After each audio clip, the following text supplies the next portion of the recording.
আবারও কোরবানির পশুর হাটের খবর। খাগড়াছড়িতে শেষ মুহূর্তে জমে উঠেছে পশুর হাট। ক্রেতা বিক্রেতার হাক ডাকে মুখর পুরো এলাকা। সে খবর জানাতে খাগড়াছড়ির পৌর এলাকায় আছেন রিপোর্টার জিতেন বড়ুয়া। সরাসরি যাচ্ছি তার কাছে। আমি এখন অবস্থান করছি খাগড়াছড়ি পৌর শহরের পৌর পশুর হাটে। সকাল থেকে এই হাটে প্রচুর গরু এখানে নিয়ে আসছে খামারিরা এবং যারা গরু পালন করে তারা। খাগড়াছড়িতে প্রায় 3000 খামারি রয়েছে।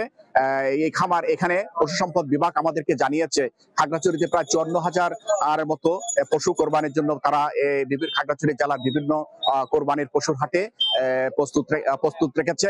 খাগড়াছড়িতে প্রাকৃতিক পরিবেশে বেড়ে ওঠা ছোট বড় মাঝারি গরুর চাহিদা রয়েছে প্রচুর। খাগড়াছড়িতে আজকে এই পশুর হাটটি সুনির্দিষ্ট কোনো সময়সীমা ছিল না। আগামীকাল পবিত্র ঈদুল আজহা এই উপলক্ষে কোরবানির শেষ হাট হিসাবে খাগড়াছড়ি পৌর শহরের এই পশুর হাটে আজকে হাট বসেছে। সকাল থেকে বিভিন্ন খামারিরা তাদের গৃহপালিত পশুগুলোকে এখানে নিয়ে আসছে। এই হাটে আজকে পশুর তুলনায় ক্রেতা কম।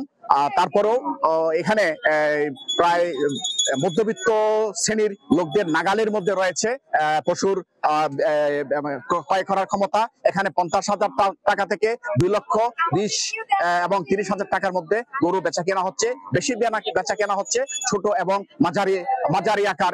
মাঝারি আকারের গরুগুলো।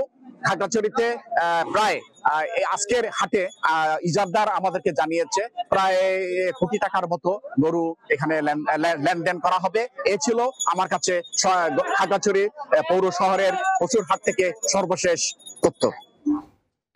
এতক্ষণ সরাসরি যুক্ত ছিলাম খাগড়াছড়িতে।